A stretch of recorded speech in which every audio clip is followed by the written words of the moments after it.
Kaugnay pa rin ang pagharap sa media ni dating SPO3 Arturo Las Cañas para amining miyembro raw siya ng Davao Death Squad, Ninoy Davao City Mayor Rodrigo Duterte. May ulat on the spot si Mark Salazar. Mark?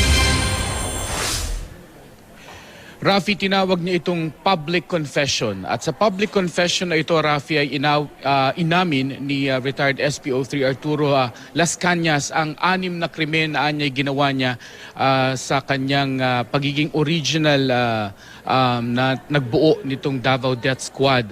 At nagawa niya raw ito dahil sa kanyang blind obedience at loyalty kay nooy Davao City Mayor Rodrigo Duterte. Una sa kanyang mga inilahad na kanyang ginawang krimen ay ang pagpatay sa isa umanong drug lord na isang Alan Cancio na kanila raw ni-raid ang bahay. Pero wala naman daw silang natagpuan na shabu sa bahay nito, pero pinatay rin daw nila sa halagang 20 to 50,000. Katulong daw nila sa operasyon na ito ang mga NPA rebel returnees. At sa operasyon na ito, Rafi, nabuo daw ang tinawag ng Davao Death Squad dahil ito yung unang pagkakataon na naglagay sila ng karatulang huwag pamarisan at doon nila ikinoin yung kanilang pangalan na Davao Death Squad. Ikalawang inamin niyang krimen ay ang pambobomba sa mga moske sa Davao City. Ito ay bilang pagganti at iniutos sa kanila ni Mayor Duterte na bombahin ang mga moske dahil doon bilang ganti sa pambobomba doon sa San Pedro Cathedral. At ikatlo naman sa kanyang inaming krimen ay ang pagpatay sa isang Mr. Patasaha na umano'y utak sa pagdukot ng isang Mrs. Abaca. At ito daw ay inutos sa kanila na patayin. Ang masaklap lamang daw dito ay buong pamilya nitong si Mr. Patahasa ang kanilang napatay kasama yung kanyang may bahay na buntis, isang 45-year-old na anak nila. Ang kanyang biyena na 75 years old at 2 kasama nandukutin nila ito sa kanyang sasakyan. Ika-4 na krimen ay yung sinabing pagpatay sa journalist na si June Pala na 2 beses daw nilang pinagbalakang patayin ngunit sila'y nabigo sa halagang 2 million pesos. Galit daw umano si Duterte sa mamamahayag na ito dahil sa araw-araw na pagbanat sa kanya sa radyo. Pero finally on the 3rd try ay napatay nila ang mamamahayag na si June Pala at binigyan pa raw sila umano ng bonus na 1 million each. Ang ikalamang pagpatay na kanyang inamin ay ang pagpatay sa isang June Bersabal, isang notorious PC retiree daw ito na dinala pa nila mismo kay Duterte kung saan inutos sa kanilang patayin. Sa operasyong ito, nagkaroon daw sila ng trouble dahil ito do'y tinutukan ng Commission on Human Rights at nakasuhan sila pero kalaunay nalusutan din daw nila. Ika-6 na kanyang pag-amin ay ang pagpatay sa kanyang 2 kapatid. Dito sa portion na ito, Rafi, naiyak na itong si SPO3 Las Cañas dahil daw sa kanyang blind obedience at loyalty ay ultimong 2 kapatid niya na ipapatay niya dahil dawit naman daw talaga sa droga ang kanyang kapatid.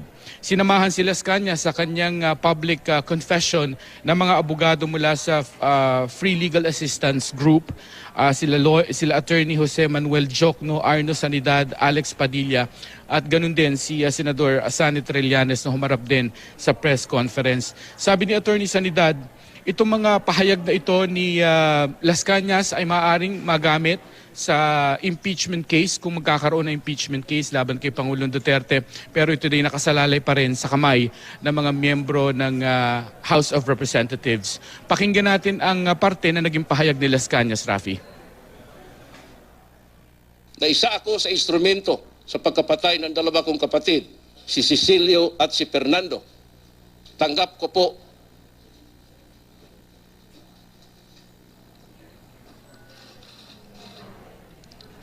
kung anong mangyari sa akin.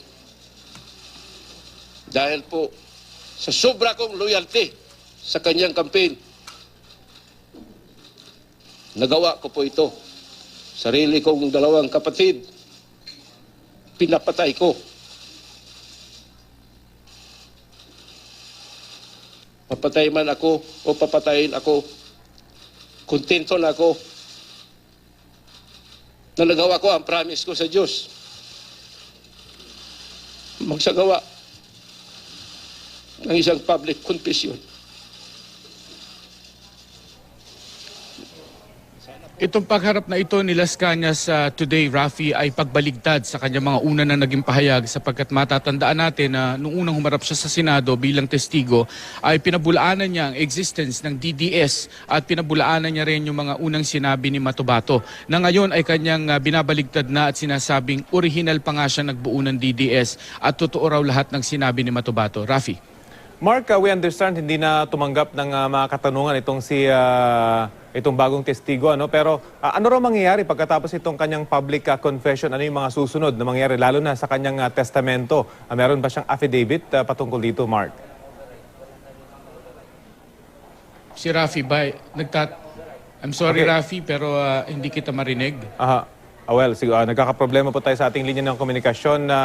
We'll have to leave it at that. Maraming salamat sa iyong ulat, Mark Salazar.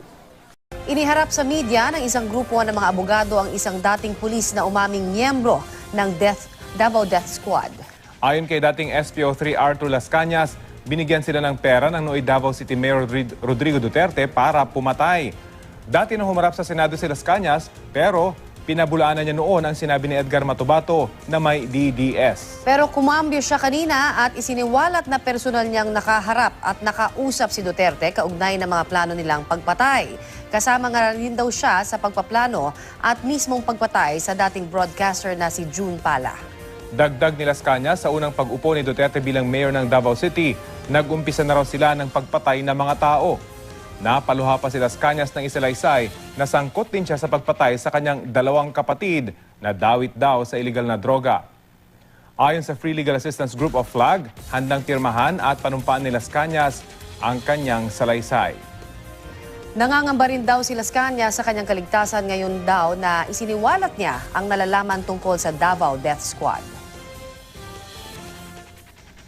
Totoo po ang existence ng Davao Death Squad or DDS. Sa una pong pag-upo ni Mayor Duterte bilang mayor ng Davao City ay nag-umpisa na po kami na tinatawag ng salvaging sa lahat po mga ginagawa naming pagpatay sa Davao City. Ilibing man o itapon namin sa laot, ito po ay binabayaran kami ni Mayor Rodi Duterte. Kadalasan 20,000. Sinisika pa rin po namin hingin ang reaksyon dito ng Malacanang pero hindi pa sila sumasagot sa aming mga tawag. Ang karagdagang detalye ng balitang yan ihahatid namin maya-maya lamang.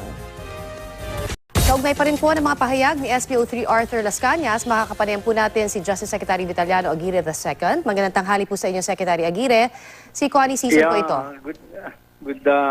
Magandang tanghali, Connie. Unang-una, reaksyon niyo po ano? Taga-subaybay dyan sa Alright. Sir, GMA7. Okay. reaksyon niyo ho dito sa pagbaliktad ni SPO3 Arthur Las Cañas. Meron daw na Davao Death Squad at iginiid niyang si Pangulong Duterte ang nasa likod nito. Alam nyo, hindi ko po napakinggan yung kanyang yung sinabi. May nagsabi lang sa akin. Ngunit yung sa Davao Death Squad na yan, ako ang lawyer ni President Duterte noong 2009 tungkol dyan sa sinasabi niyang yung mga hinukay na mga nilibing daw ata. I'm not sure kung anong sinabi niya. Hindi ko nga napakinggan. Pero wala namang lumabas nung panahon yun. At actually, nung panahon yun ang chairman ng Human Rights Commission ay si Secretary De Lima. Wala naman siyang na-file nung kahit ano. Kayo ho ba sa DOJ, may balak ho kayong imbestigahan ito pong mga bagong ibinunyag ni SPO3 Arthur Las Cañas? Pag may complaint, any complaint, handa kaming imbestigahan. Pag may complaint. Initially, ang sabi po ni SPO3 Arthur Las Cañas, ang kanyang dahilan sa pagbago ng kanyang pahayag dahil nakonsensya siya. Pero sa tingin niyo ho, based on kung ano ho ang mga nakarating sa inyong report, ano ho kaya ang naging dahilan sa kanyang pagbabago ng statement? I'm sorry, Connie. Talagang wala pa akong alam dyan. So, alam mo naman yan, yung mga nandyan sa kabila, napakaraming pera niyang mga yan, kaya hindi natin malalaman kung anong naging dahilan dyan. Pero masyadong too late na siya para salita ng kontra kay Presidente Duterte.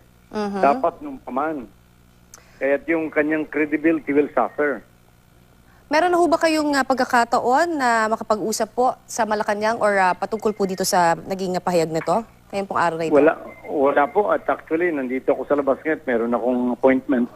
At pagkaalam ko, yan ay it happened only about mga 2 hours ago. So, wala namang any crisis na nangyayari sa Malacanang because of him eh. Alright, marami pong salamat na lamang sa inyo pong ibinigay sa aming oras at makikibalita po muli kami sa inyo kapag meron na ho kayong mga nakalap na iba pang detalye ukol po dito. Si Connie. Okay. Marami pong salamat. Yan naman po si Justice Secretary Vitaliano Aguirre II.